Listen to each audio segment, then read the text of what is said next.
नमस्कार, प्रदेश प्राइम में आपका स्वागत है। मैं हूं दीपिका सिंह। बुलेटिन में सबसे पहले बात करते हैं महाहड़ताल की, जिसे लेकर सरकारी कर्मचारियों और शासन के बीच हुई बैठक बेनतीजा रही।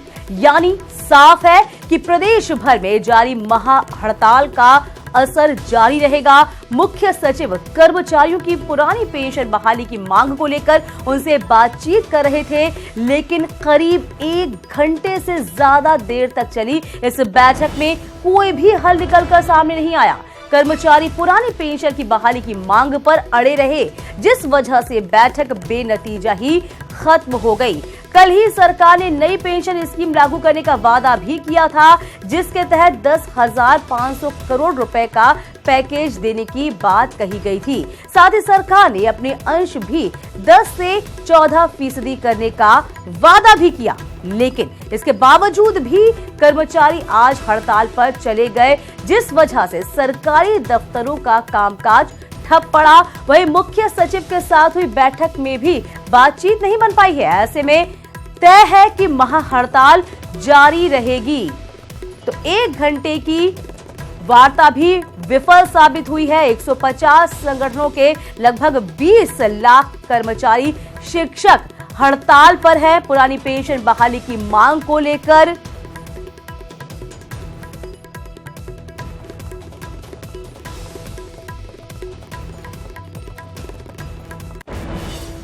बैठक हुई, उन्होंने फिर बात सुनी सारी की सारी, और हम लोगों ने भी अपनी बात कही, लेकिन अभी बैठक के बाद भी हड़ताल का कोई भी समाप्त करने का निर्णय नहीं हुआ है। वो भी अपना विचार कर रहे हैं, हम लोग भी अपना विचार कर रहे हैं। हड़ताल जारी रहेगी, उसके बाद बैठकें होंगी, फिर अगर वो बुलाएंगे फिर बात होगी। नहीं अभी हड़ताल। और तमाम जानकारी के साथ हमारे संवाददाता लखनऊ से अजीत सिंह इस वक्त सीधे जुड़े हुए हैं। अजीत, लगभग 1 घंटे की बातचीत, नतीजा सिफर निकला है, अब आगे क्या? बिल्कुल दीपिका, आपने सही बात कही कि सरकार एक तरह से विफल हुई है कर्मचारियों को मनाने में, और 1 घंटे तक मुख्य सचिव अनूप चंद पांडे के पास लगभग 3 से 4 दर्जन कर्मचारी थे, यानी 40 से 50 संख्या में थे, और कई संगठनों के कर्मचारी वहां गए थे। लेकिन 1 घंटे की इस वार्ता में कर्मचारियों को मुख्य सचिव नहीं मना पाया, और कर्मचारियों ने उनकी बात को नहीं माना। वो सीधे अपनी उस बात पर कायम है जो उन्होंने डे 1 से जो वो कह रहे थे कि हमें पुरानी पेंशन व्यवस्था की बहाली चाहिए, ना कि जो सरकार का जो एक तरीके से कहा जाए जो कल उन्होंने 10,500 करोड़ का ऐलान किया था, उस पर भी वो संतुष्ट नहीं है। हालांकि जो संयुक्त कर्मचारी मोर्चा वो कल ही हड़ताल में न शामिल होने का फैसला किया था, लेकिन आज चूंकि धरना प्रदर्शन हुआ और सरकार ने फिर शाम को उन्हें बातचीत के लिए बुलाया और मुख्य सचिव ने बाकायदा वक्त दिया था, तो 1 घंटे की इस वार्ता के बाद अब जो राज्य कर्मचारी संघ के अध्यक्ष हैं हरकिशोर तिवारी, उन्होंने साफ तौर पर कहा कि हमारी वार्ता विफल रही है, लिहाजा हड़ताल हमारी जारी रहेगी, हम झुकेंगे नहीं। जबकि मुख्य सचिव ने ऑलरेडी एस्मा लगा रखा है कि जो हड़ताल में शामिल होगा दीपिका, उनके खिलाफ कार्रवाई की जाएगी, उनके खिलाफ निलंबन किया जाएगा। लेकिन फिर भी कर्मचारी माने नहीं, और अब वार्ता भी विफल हो गई है। तो अब एक टकराव की स्थिति बन गई है, क्योंकि अभी सचिवालय के कर्मचारी और जो कर्मचारी वो भी हड़ताल पर चले जाएंगे। विधानसभा का सत्र चल रहा है, तो सरकार के सामने चुनौतियां हैं, कठिन चुनौतियां हैं, लेकिन एक अभी भी ऑप्शन खुला हुआ, जैसा बिल्कुल अजीत, हम कह सकते हैं सत्र चल रहा है। कल से यूपी बोर्ड के एग्जाम भी शुरू हो जाएंगे और लगभग हफ्ते भर की हड़ताल रहेगी। अब देखना ये होगा कि किस तरीके से तमाम चीजें मैनेज हो पाएगी। फिलहाल के लिए आपका बेहद शुक्रिया। बढ़ेगी खबरों में आगे। शहर शहर सरकारी कर्मचारी अपनी मांगों को लेकर प्रदर्शन कर रहे हैं, तो चलिए अब आपको सूबे के बड़े शहरों से कर्मचारियों के प्रदर्शन की हम पुकार भी सुनाते हैं।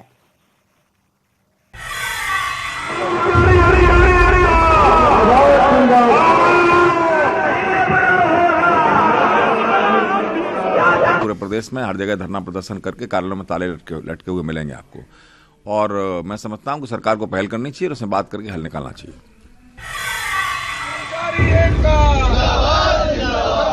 शिक्षक अधिकारी ये हमारी मांग ये है कि हमारी पुरानी पेंशन बहाल होनी चाहिए, ये हमारा हक है और ये हमें मिलना चाहिए। साधु संत को सब पेंशन देगी, मजदूरों को पेंशन देगी, और जो हमारी पेंशन थी, हमारी जो पेंशन थी हमसे छीन करके और दूसरों को दी जा रही है। क्या हमारा परिवार नहीं है?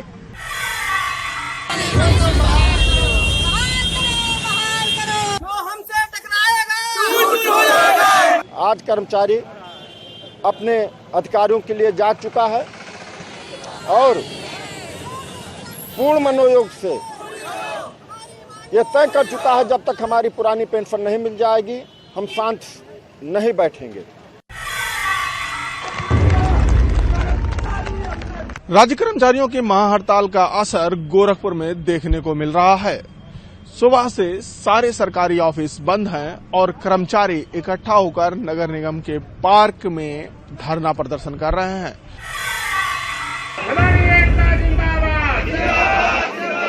ये लड़ाई हमारी बिल्कुल निर्णायक मोड़ पे है, क्योंकि पेंशन हमारा पूर्ण अधिकार है। ये कोई हमारा भीख नहीं है, क्योंकि ये पुरानी पेंशन जो हमें मिलती थी और नए पेंशन लागू कर दी नए कर्मचारियों के लिए, वो बिल्कुल एकदम से गलत है। हमारी भीख नहीं, हमारी भीख नहीं, कितना दमन में तेरे, कितनी जेल में तेरे, इंकलाब जिंदाबाद। तमाम निगमों में 7वां वेतन आयोग की सिफारिशें लागू करके उन्हें सप्तम वेतनमान की सुविधाएं दी जा रही हैं, लेकिन जल निगम में ये हमारे निरंतर अनुरोध और आंदोलनों के उपरांत भी आज तक ये लागू नहीं किया गया है।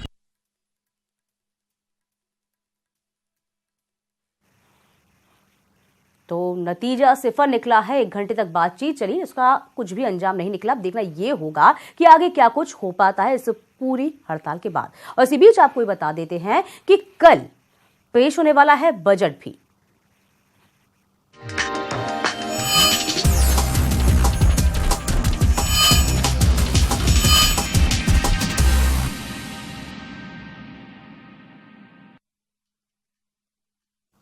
तो कल पेश होगा योगी सरकार का बजट। तो बजट के लोक लुभावन होने की संभावना है। चुनाव को देखते हुए ऐसा ऐलान किया जा सकता है।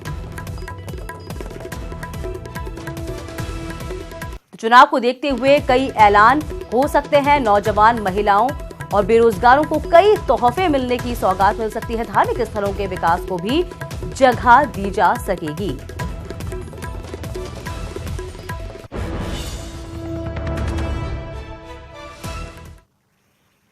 तो विधानसभा का बजट सत्र शुरू हो गया है। 7 फरवरी को बजट सदन में पेश किया जाएगा।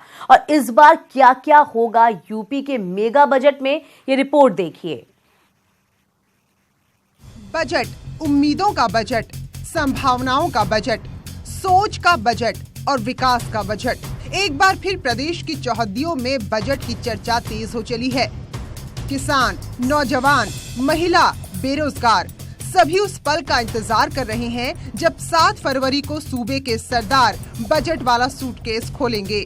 सबका साथ सबका विकास वाले बजट में क्या क्या होगा, इस पर एक नजर डालें तो इस बार करीब 5 लाख करोड़ का बजट आने की उम्मीद है, जिसमें किसान, नौजवान, महिला, बेरोजगारों के लिए बड़े ऐलान शामिल होंगे। बिजली व्यवस्था और सौर ऊर्जा को लेकर बड़ा बजट पेश किया जाएगा। बजट में धार्मिक स्थलों के उत्थान पर भी फोकस होगा। बजट में हिंदुत्व की भी छाप दिखाई देगी। Kashi, Mathura, Ayodhya, Buddha circuit, bridge circuit, Ram circuit और प्रयागराज पर भी फोकस होगा। गौ संवर्धन पर ध्यान दिया जाएगा। इसके अलावा यूपी में सड़कों का जाल बिछाने के लिए बजट में लगभग 20,000 करोड़ का प्रावधान हो सकता है, जो यूपी लोक निर्माण विभाग को दिया जाएगा। शिक्षा और स्वास्थ्य पर लगभग 40,000 करोड़ का बजट होगा।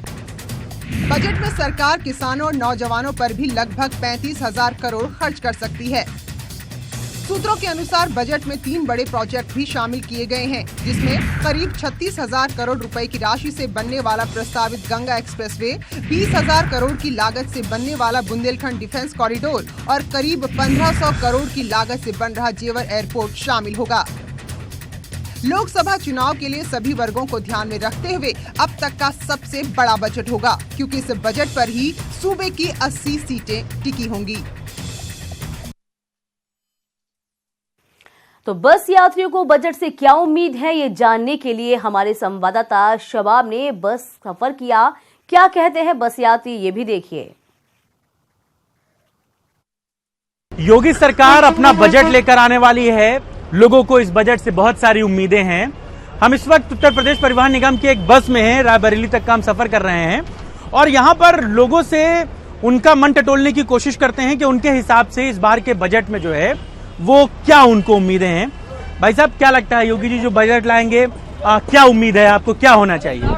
थोड़ी सुविधाएं बढ़नी चाहिए और काफी अच्छा होना चाहिए। मेरे हिसाब से जो सुविधाएं मिल रही है वो अभी सही नहीं है और होनी चाहिए सही। क्या लगता है मैडम, बजट आने जा रहा है, क्या उम्मीद है, क्या सस्ता हो जाना चाहिए?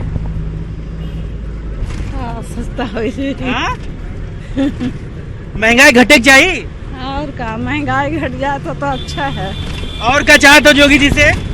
कर्जा माफ हो जाए। कर्जा माफ हो जाए।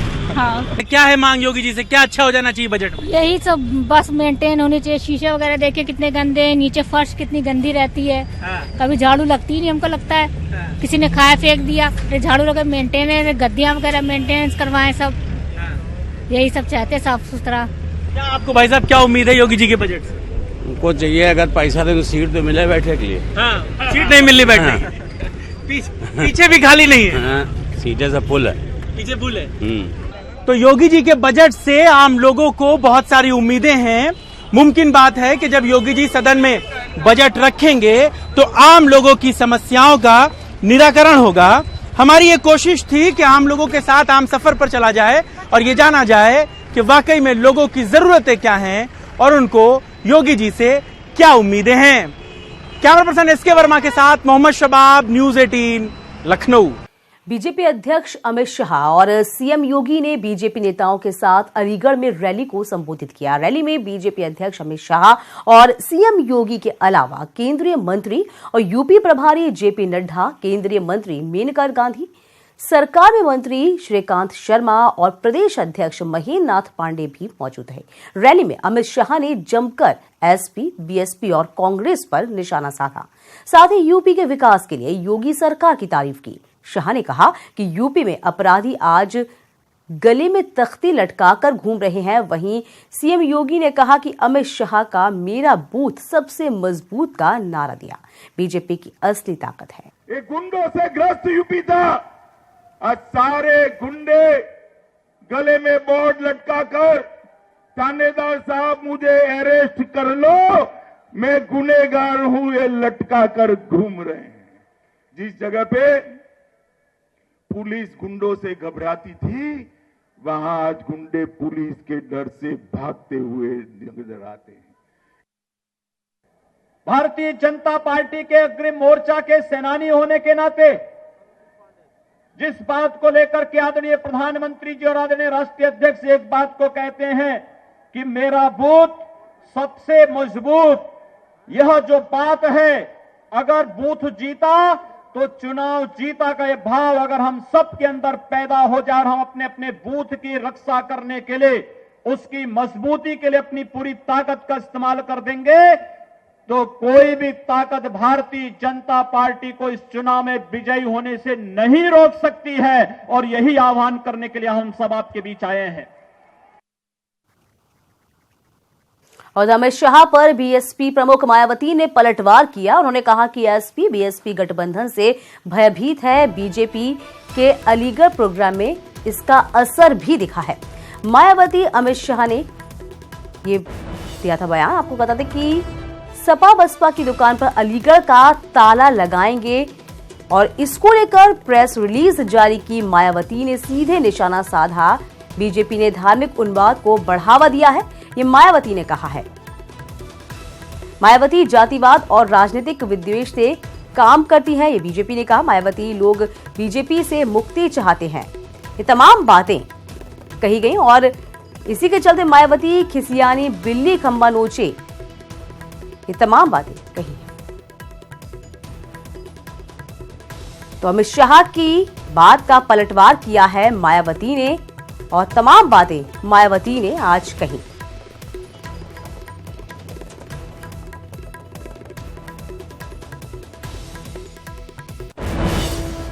उस बीच बीएसपी सुप्रीमो मायावती ने सोशल मीडिया पर एंट्री भी कर ली है। मायावती ने ट्विटर पर अकाउंट बनाया है। उनके ट्विटर हैंडल का नाम @सुश्री मायावती है। मायावती इसके पहले किसी भी सोशल मीडिया के प्लेटफॉर्म को इस्तेमाल नहीं करती थी, जिसे लेकर कई बार सवाल भी खड़े हो जाते थे। लेकिन फिलहाल बहन जी ट्विटर पर आ चुकी हैं। साथ ही जब से उन्होंने अपना ट्विटर हैंडल से ट्वीट करना शुरू किया है, उनके फॉलोअर्स की तादाद भी तेजी से बढ़ती जा रही है।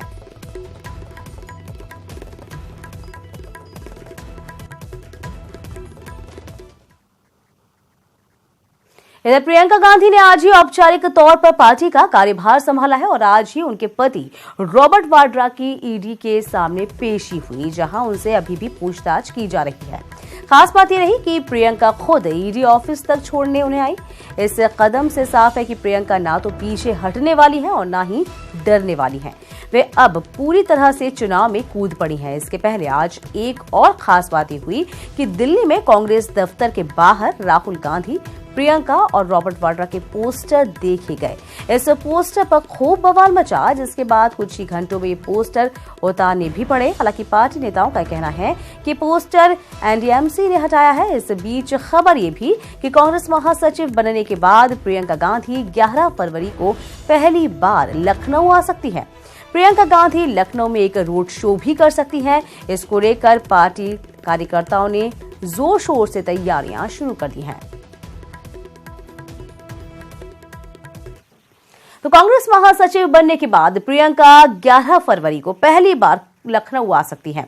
प्रियंका गांधी लखनऊ में एक रोड शो भी कर सकती हैं। इसको लेकर पार्टी कार्यकर्ताओं ने तमाम तैयारियां जोर शोर के साथ अब शुरू कर दी हैं और बताया कुछ ये भी जा रहा है कि प्रियंका गांधी के लखनऊ आने पर उनका गर्मजोशी के साथ स्वागत भी होगा। कांग्रेस मुख्यालय को प्रियंका के आने से पहले खूब सजाया संवारा जा रहा है।